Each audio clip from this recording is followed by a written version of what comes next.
Salut tout le monde, on va en parler sur l'actu mercato estival 2025. Direction Wolverhampton, Beşiktaş aurait un intérêt pour Gonzalo Guedes selon Takvim et Sport Witness. Alors, Gonzalo Guedes, il doit partir de Wolverhampton, donc et en plus Beşiktaş, c'est un bon club pour lui et en plus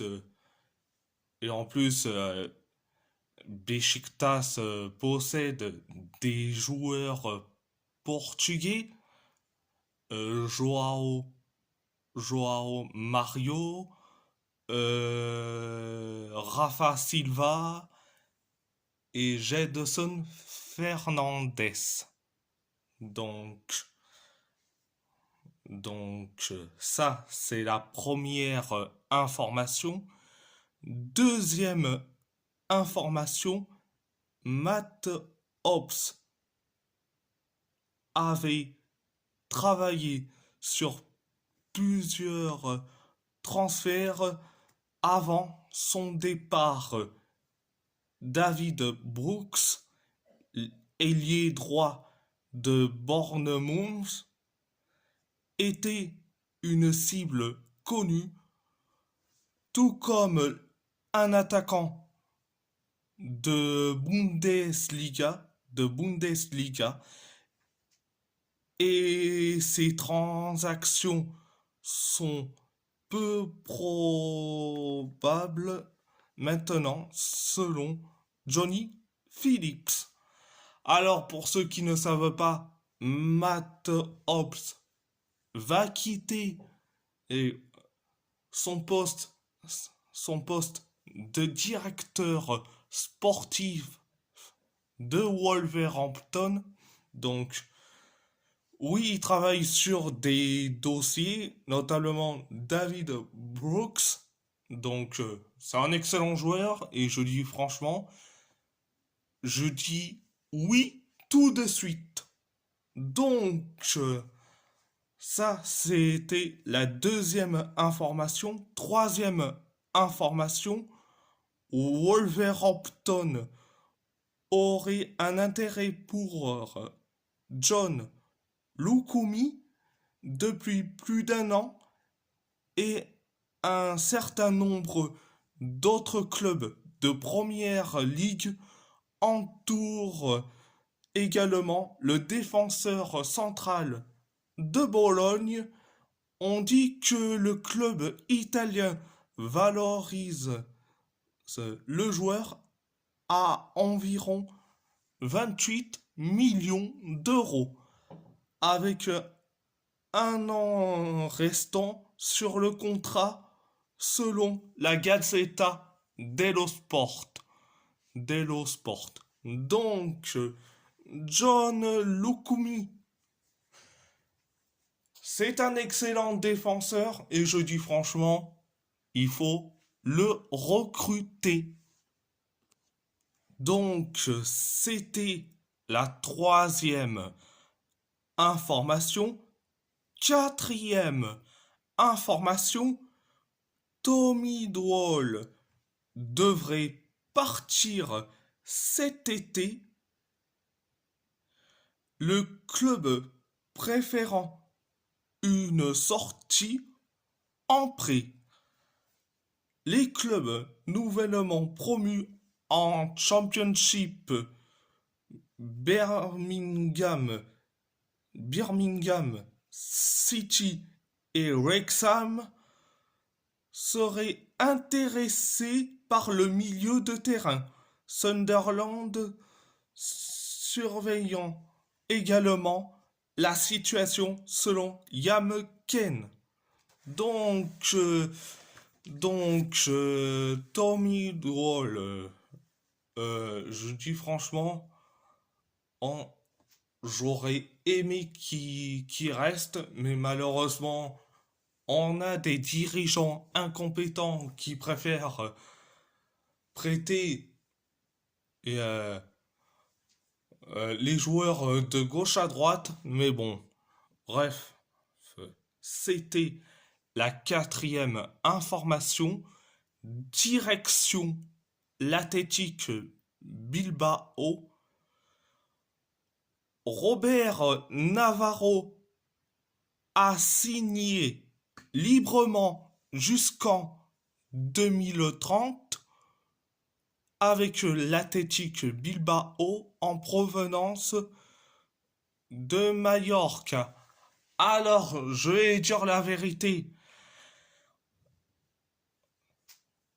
Oui, Robert Navarro, c'est un bon joueur, mais je vais dire la vérité, c'est le deuxième sketch.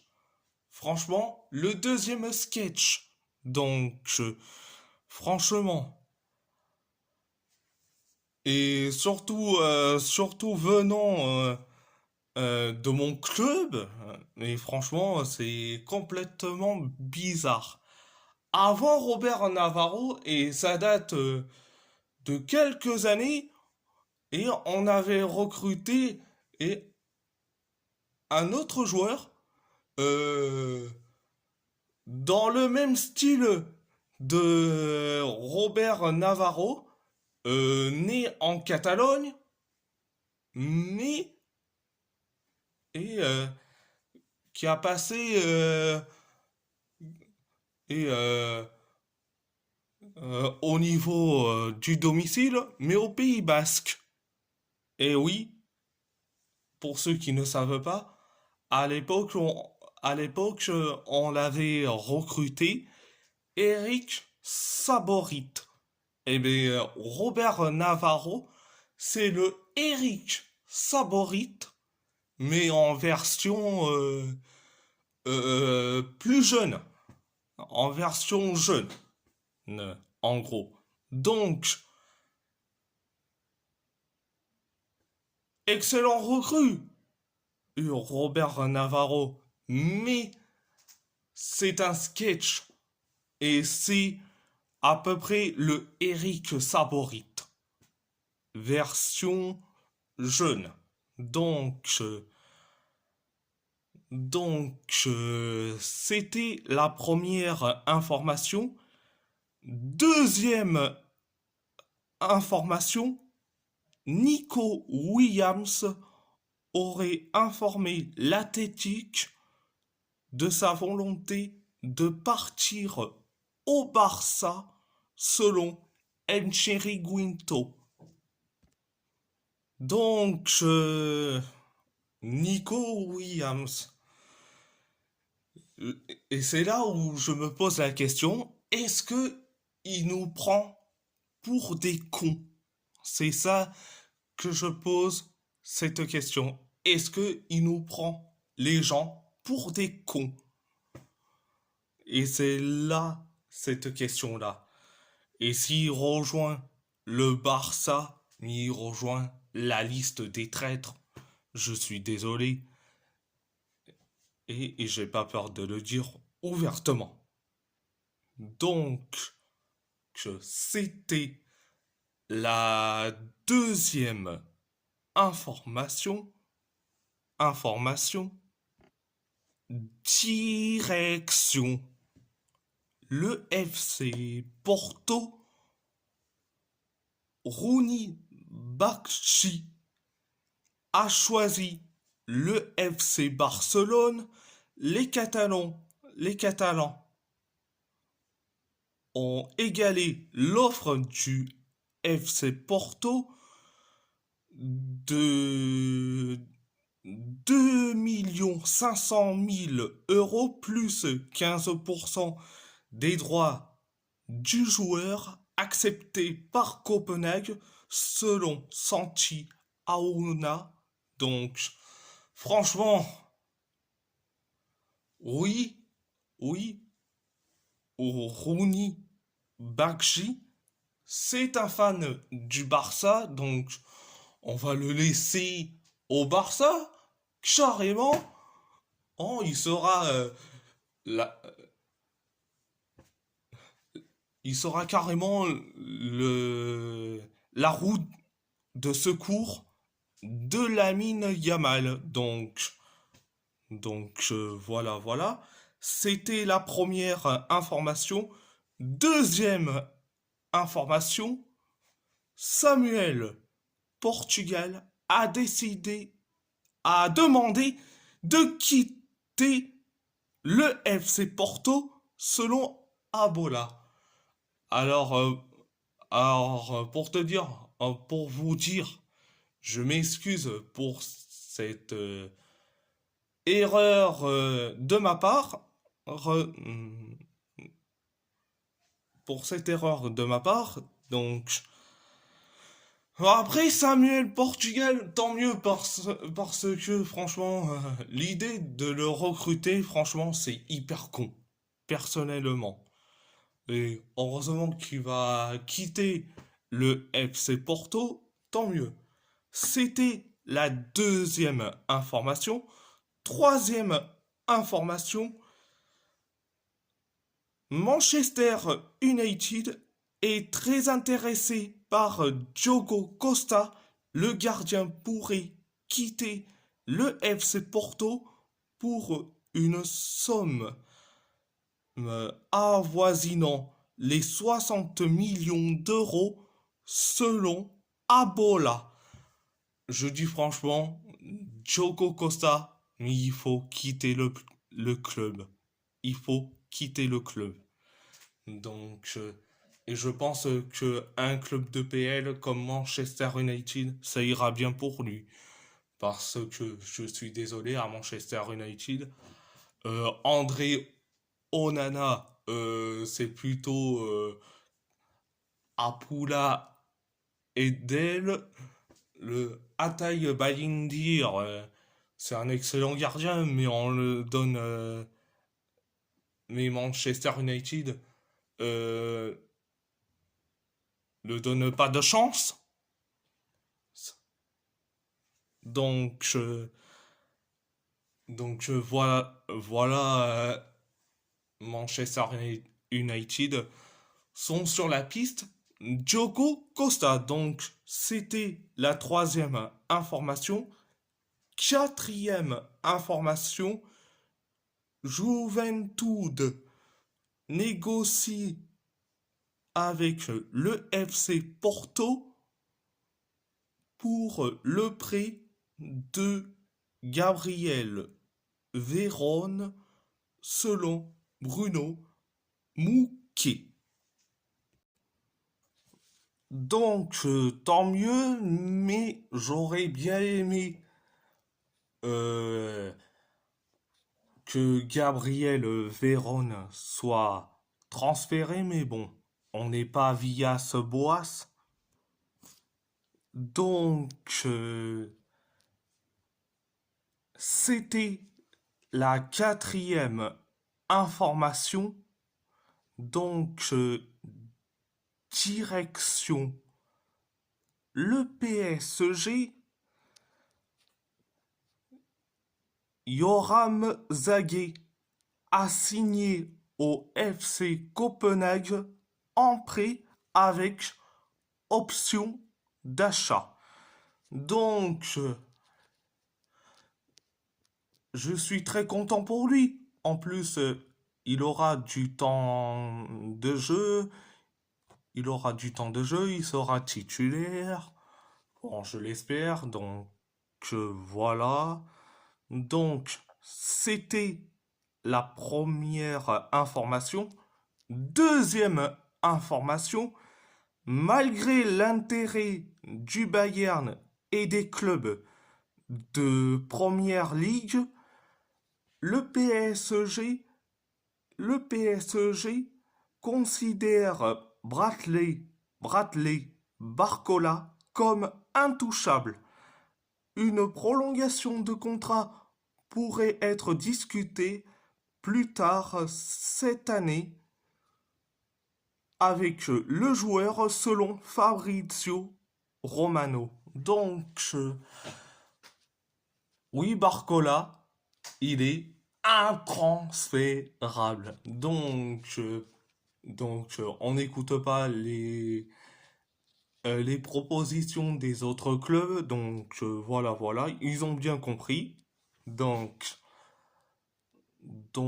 c'était la deuxième information. Donc,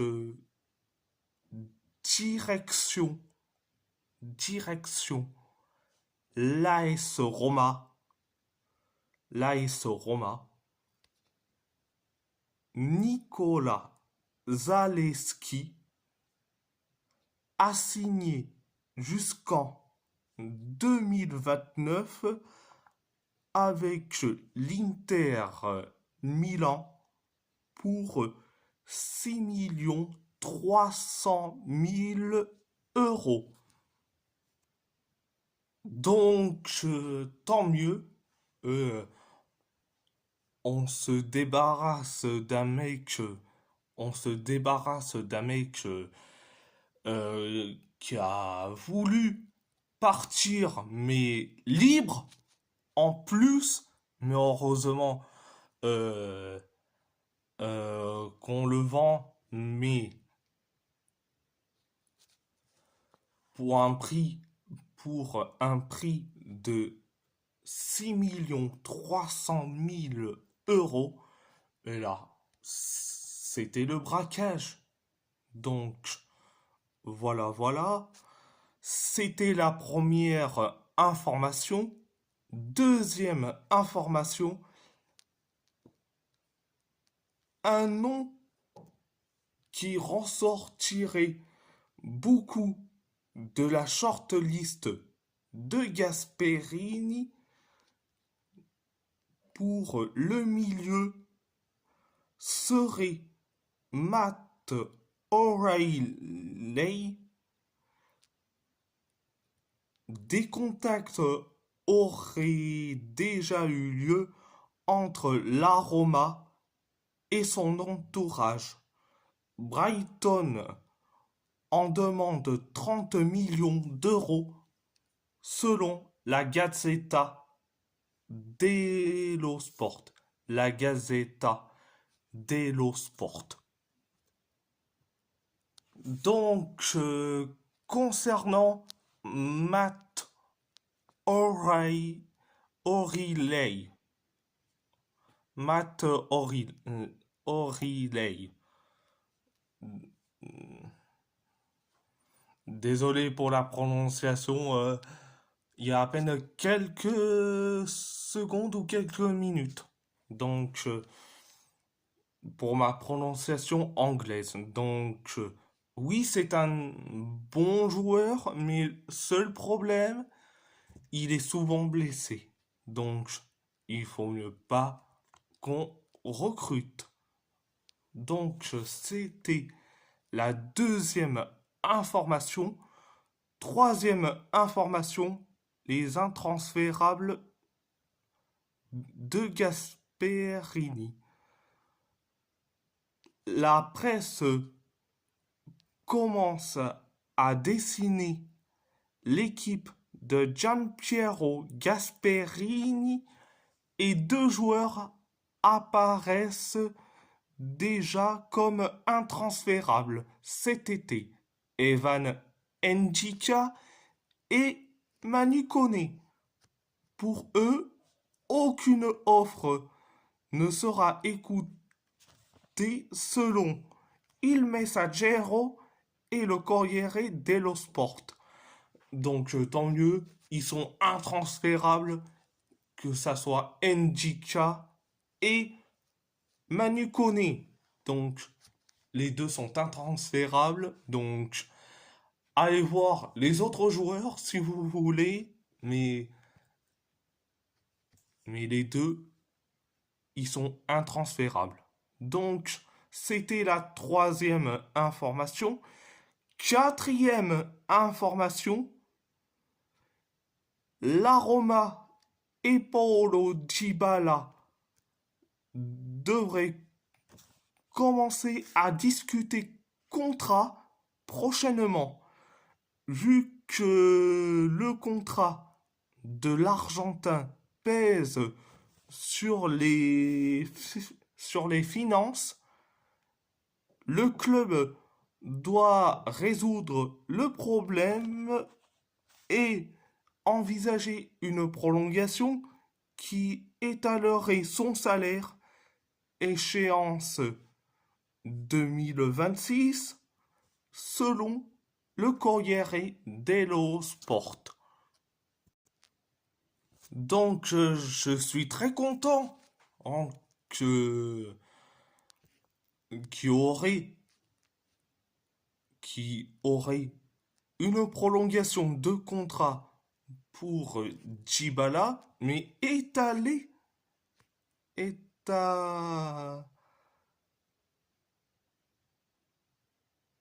étalerait son salaire. Euh, je vous trouve très gentil. J'aurais, si j'étais les Friedkin et Massara, euh, j'aurais baissé le salaire de Dybala. Donc, donc, voilà. C'était la quatrième information. Cinquième information. Saelemaekers restera à Milan. Massimiliano Allegri lui-même aurait confirmé à des tifosi giallorossi qui l'ont croisé en Sardaigne durant ses vacances sa volonté de conserver et Alexis Saelemaekers à Milan selon Il Messaggero. Donc, c'est extrêmement dommage, mais bon, on a bien profité de Saelemaekers, voilà. C'était le cinquième information, donc direction Galatasaray. Al Hilal veut employer les grands moyens pour transférer Victor Osimhen. Le club saoudien propose un contrat en 3 plus 1 an. Avec un salaire faramineux de 160 millions d'euros. 160 millions d'euros, selon le Corriere dello Sport. Ah, là, c'est une offre à ne pas refuser. Donc, si j'étais les agents de Victor Osimhen, j'aurais choisi la compétitivité en Europe au lieu de se procurer de l'argent en Arabie Saoudite. Donc, voilà. Et si la vidéo vous plaît, abonnez-vous à ma chaîne YouTube, likez, commentez si vous avez envie ou pas, c'est votre choix. À part ça, je vous laisse et merci beaucoup. Un grand merci beaucoup.